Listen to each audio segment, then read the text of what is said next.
नमस्कार, मैं हूँ मनविंदर। आप सभी राष्ट्रवादियों का एमबीएन नेटवर्क में एक बार फिर से बहुत-बहुत स्वागत है। बंगाल चुनाव का शोर थम चुका है, लेकिन एक दूसरा शोर अभी जारी है। कहिए अब जोरों पे है। चुनाव आयोग शायद बंगाल के इतिहास में इससे पहले कभी इतना एक्टिव नहीं हुआ होगा, लेकिन इस बार तो चुनाव आयोग प्रोएक्टिव है। 4000 लोगों के वारंट जारी हुए सोमवार को, और कोलकाता के पुलिस कमिश्नर, उनके खिलाफ भी एक्शन शुरू हो गया है, जो ये बता रहा है कि इस बार दीदी के सिपाही या तो घर बैठेंगे या फिर सलाखों के पीछे। लेकिन चुनाव जो है वो एकदम फेयर होना चाहिए, और वो फेयर होगा। इस स्थिति की डिकोडिंग करने के लिए मेरे साथ कोलकाता से जुड़ चुके हैं उदय भानु बनर्जी सर। सर नमस्कार, बहुत बहुत स्वागत है आपका। नमस्कार मैडम। सर, चुनाव से ठीक पहले 4000 वारंट जारी हुए हैं, वो भी नॉन अवेलेबल वारंट। और जो जानकारी आ रही है, 3 मैजिस्ट्रेट भी सस्पेंड किए गए हैं। तो इसे क्या समझा जाए, ये क्या संकेत है? संकेत बहुत साफ है। आप बंगाल में अभी एक्चुअली कानून के हिसाब से चुनाव होने वाला है, और आम लोगों के मन में जो डर है उसको बिल्कुल जीरो तो नहीं हो सकता है, लेकिन 90%, 95% बिल्कुल भय मुक्त, डर मुक्त चुनाव के हम लोग चुनाव देखेंगे शायद।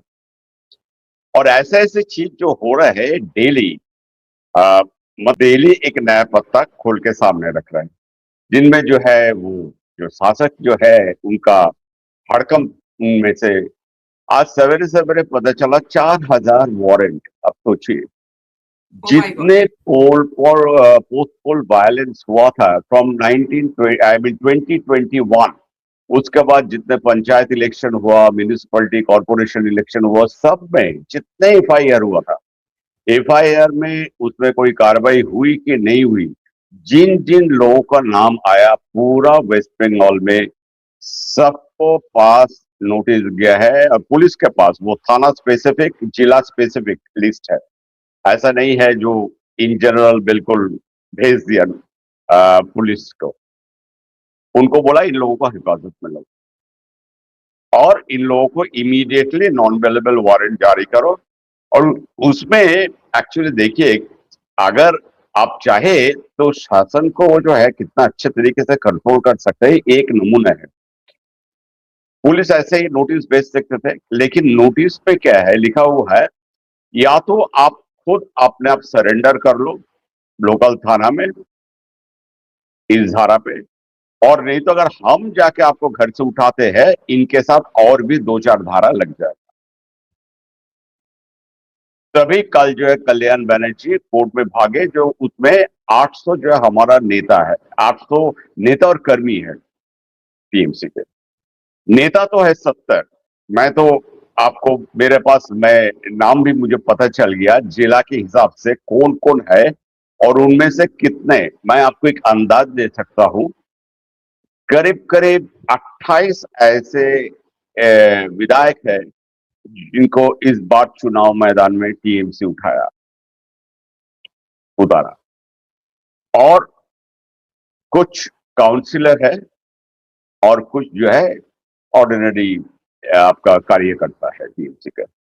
अब बताइए 70 जो सीटिंग या नॉमिनेटेड कैंडिडेट है, उनके सर पे अगर ऐसे तलवार लटका देगा तो आप लोग दीदी को थोड़ा तो शांति में रहने दीजिए, प्रचार वचार करने दीजिए। उन लोगों को जो आदत है इतने साल से हो चुका है, तो अब अचानक कैसे छोड़ देंगे वो आदत। लेकिन इससे क्या हुआ, आ, और जिस हिसाब से सेंट्रल फोर्स जो है एरिया डोमिनेशन कर रहा है, और एरिया डोमिनेशन में वो सिर्फ सेंट्रल फोर्स का कमांडर उसका पूरा ही है, लोकल पुलिस का कुछ इसमें रोल नहीं है, ना तो साथ में है। और इसमें निर्देशिका में लिखा हुआ है अगर कमांडर चाहते हैं तो वो बात कर सकता है लोकल एसएचओ, आईसी या ओसी से, बल्कि लोकल पुलिस के हाथ में कुछ नहीं है, कुछ नहीं है। और अगले फर्स्ट फेज का तो इलेक्शन अभी नेक्स्ट 48 आवर्स में आपका आज तो 5 बजे आपका कैंपेन भी खत्म हो गई नॉर्थ बंगाल में जो हो रहा है 142 सीट्स का।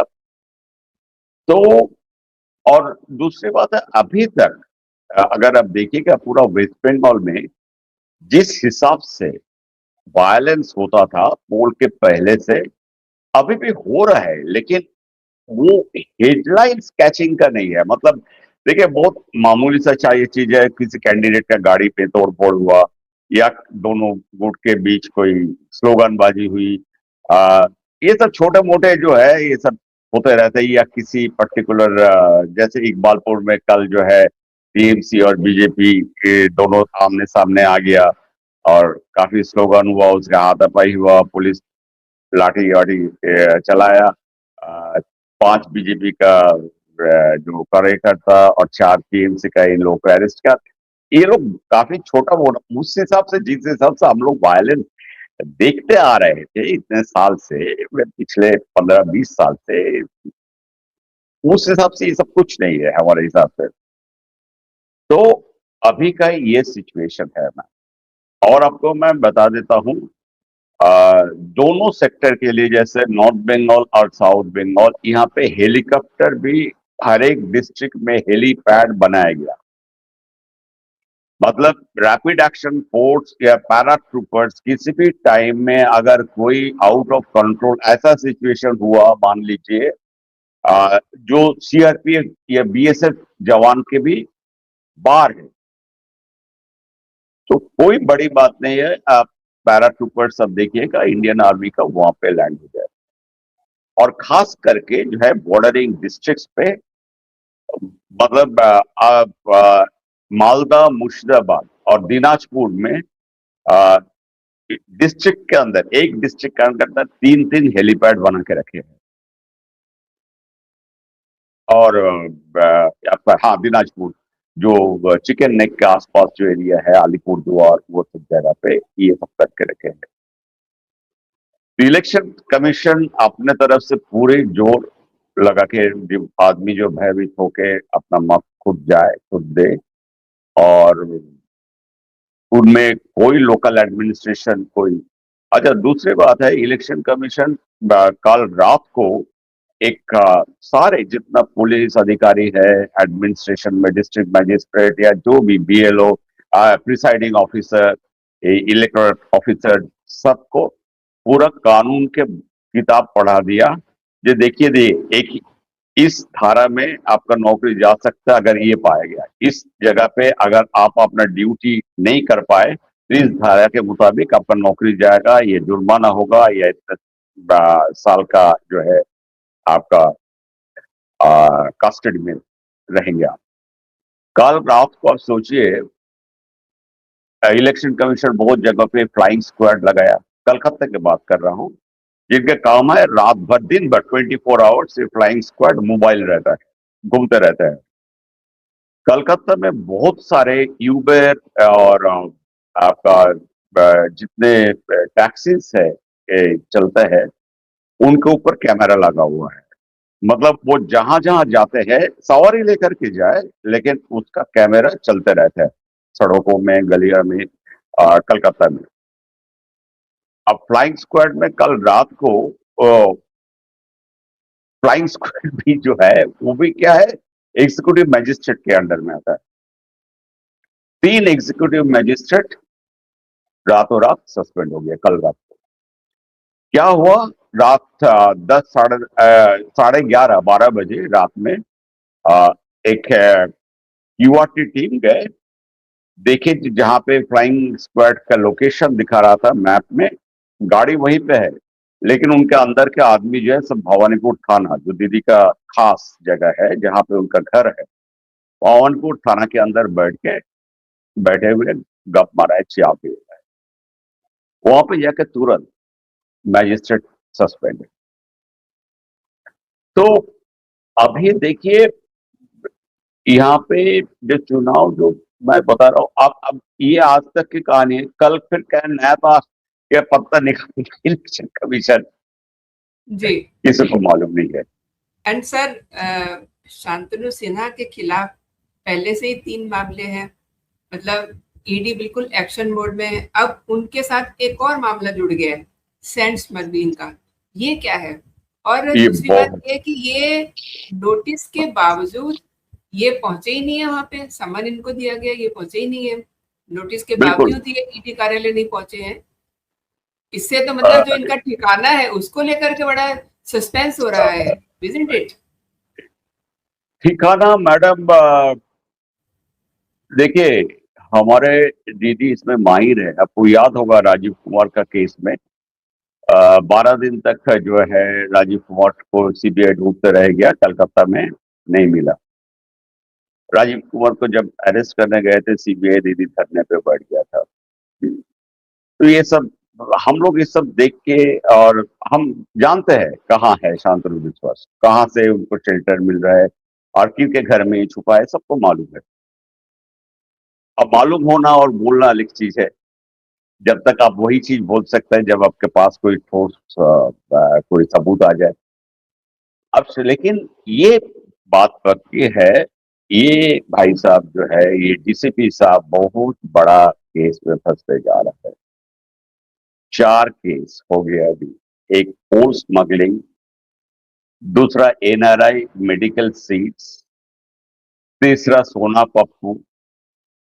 अभी तो आज पता चला सोना पप्पू के केस में, आपको और अपडेट देते हैं। शांतनु सिन्हा विश्वास, सोना पप्पू का घर से जो आर्म्स मिले थे, पिस्टल मिले थे, वो शांतनु सिन्हा विश्वास दिलाया था उनका वाइफ का नाम पर रजिस्टर करके। ये तीसरा केस। और अभी सैंड स्मगलिंग, सैंड स्मगलिंग में, और ईडी भी लग रहा है पूरा अभी जोश में है। अभी मौका है, वो भी छोड़ नहीं रहे। जो सैंड स्मगलिंग का केस में ईडी ने इनको नोटिस किया, इसके बावजूद जो है वो ईडी को लिख के बताया जो हम नहीं आ सकते, अब इलेक्शन चल रहा है और हम हाई प्रोफाइल सिक्योरिटी में है। अब वो पढ़ के मुझे मन ही मन आ रहा था, बताइए, अगर आप चोर जो है मोहल्ले का, उसको आप कोतवाल बना देते हैं, तो आके बोलते हैं चोर, भाई हम तो अभी कोतवाली में काम करते हैं, हम तो चोरी के बारे में हमको कुछ जानकारी नहीं है। यही तो हुआ शांतनु विश्वास के साथ।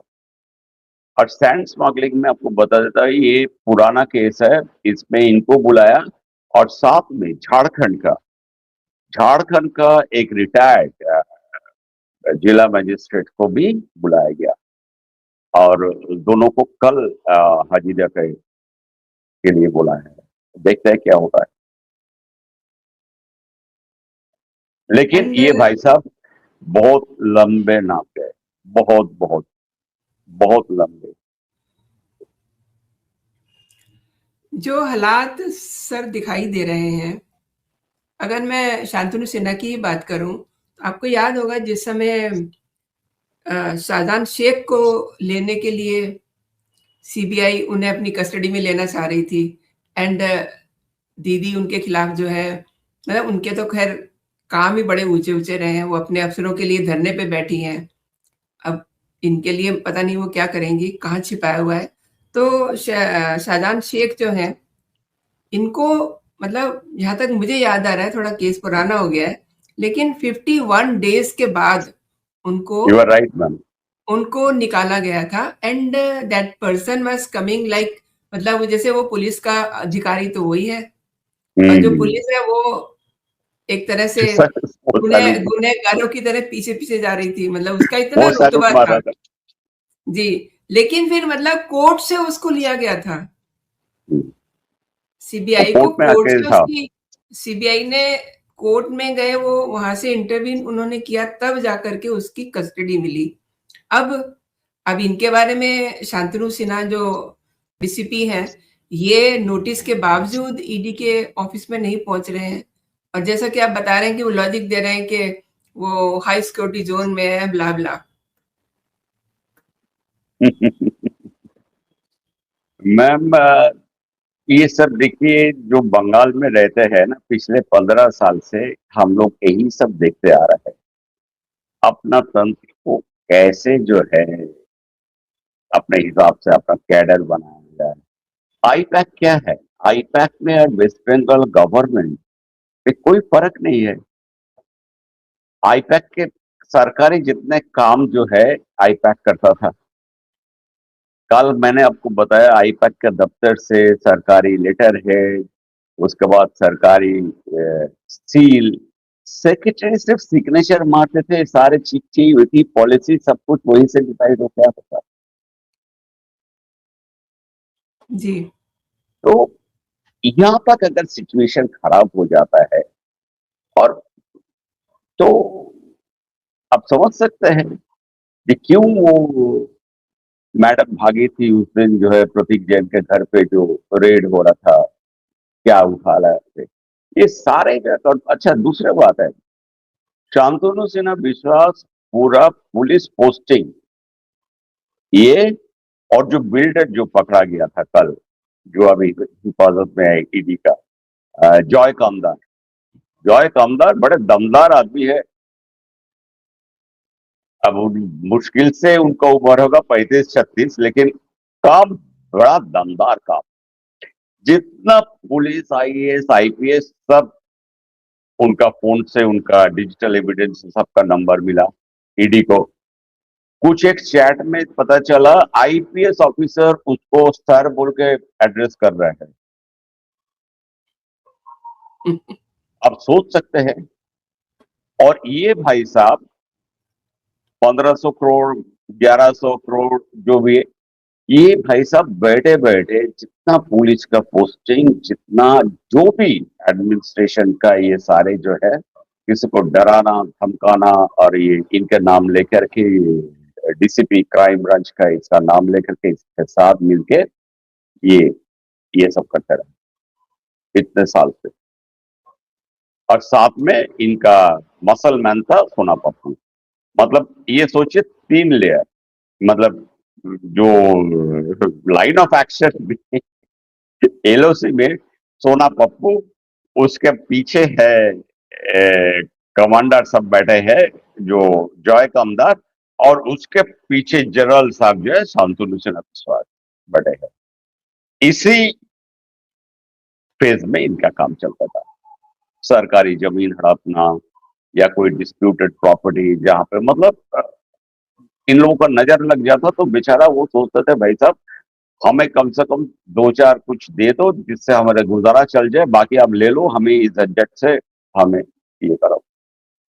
ये इतना बड़ा तो माफिया सर और गुंडा। सर आप ये बताइए कि जो हालात आप बयान कर रहे हैं, इससे तो दीदी बहुत मुश्किल में आ गई होंगी ना, क्योंकि मतलब जो सीन बन रहा है उसके बाद तो उनके भतीजे अभिषेक बनर्जी का ही नंबर हो सकता है ना।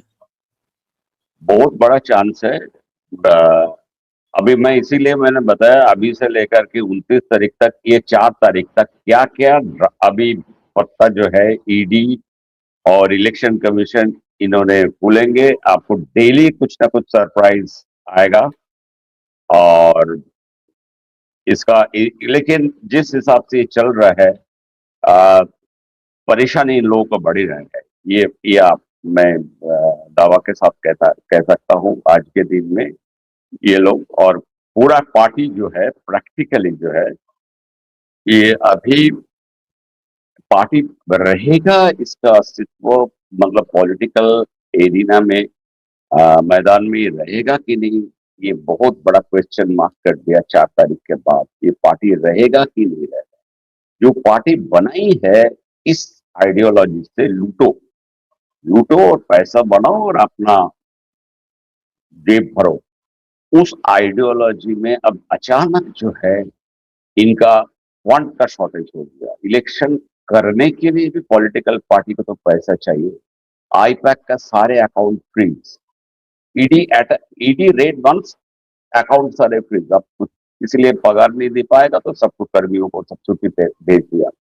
शांतनु सिन्हा विश्वास का अकाउंट फ्रीज, जॉय कामदार का अकाउंट फ्रीज, सोना पप्पू का अकाउंट फ्रीज, और भी ऐसे बहुत सारे। आप देखिए जो 70 जिन लोगों का नाम मेरे पास है अभी जो कॉन्टेस्ट कर रहे हैं, आप सरप्राइज नहीं होंगे इनके 2-4 जो है ईडी के अंदर चले जाए। फिर ईडी के मतलब है अकाउंट सारे, आपको पहले तो वो वही काम करता है जितना फंड्स है, सोर्सेस है, वो सारा हो जाता है। तो ये जो है, ये अभी, क्योंकि इनका ईडी जैसे ही हाथ लगाता है किसी के ऊपर, पहले उनका अकाउंट फ्रीज हो जाता है, एसेट्स। तो वो सोर्स जो है, आपको अगर खाना ही बंद कर दे तो आप जिंदा कैसे रहोगे और कितने दिन रहोगे? तो सिचुएशन बहुत खराब है। और लेकिन एक चीज मानना पड़ेगा जो है, इलेक्शन कमीशन की तरफ से जितना हो सके मैडम, वो पूरी कोशिश की है। आदमी का मन से जो डर था इतने सालों का, एक होता है ना, उससे उसको निकाला जाए, उसको साहस दे, उसको हिम्मत दे कि आप जाइए, आपको कुछ नहीं होगा। और बहुत सारे जगह पे तो हमें देख रहा था, हमें खबर आ रहा था बहुत सारे वीडियो से, जहां खुद जो है ये सेंट्रल कोर्ट से जाके खुद गांव वालों से बात कर रहे हैं और बोल रहे हैं, कुछ गांव वाले बोल रहे हैं आप तो है अभी इलेक्शन में, इसका बात क्या होगा, आप तो चले जाएंगे। तो बोल रहे नहीं, हम कहीं नहीं जाने वाले हैं, हमारा 1000 बैटेलियन यहाँ पे रहेगा 2 महीने तक, आप लोग घबराइए नहीं। तो ये बहुत, और बुद्धि का तो देखिए, अगर सही कलकत्ता पुलिस को वोट दे तो कोई नहीं मानता है। हाँ, इस वोट में और एक मजेदार कहानी खबर मिला। सारे सिविक वॉलेंटियर्स और ग्रीन पुलिस है, इन लोगों को बोला आप अपना वोट दे जो है लोकल थाना में जमा कर दो।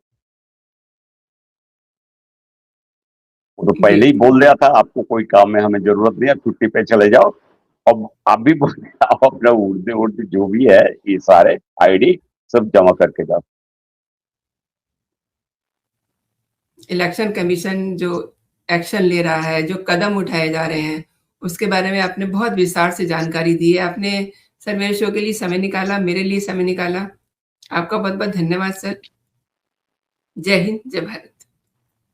नमस्ते, जय हिंद।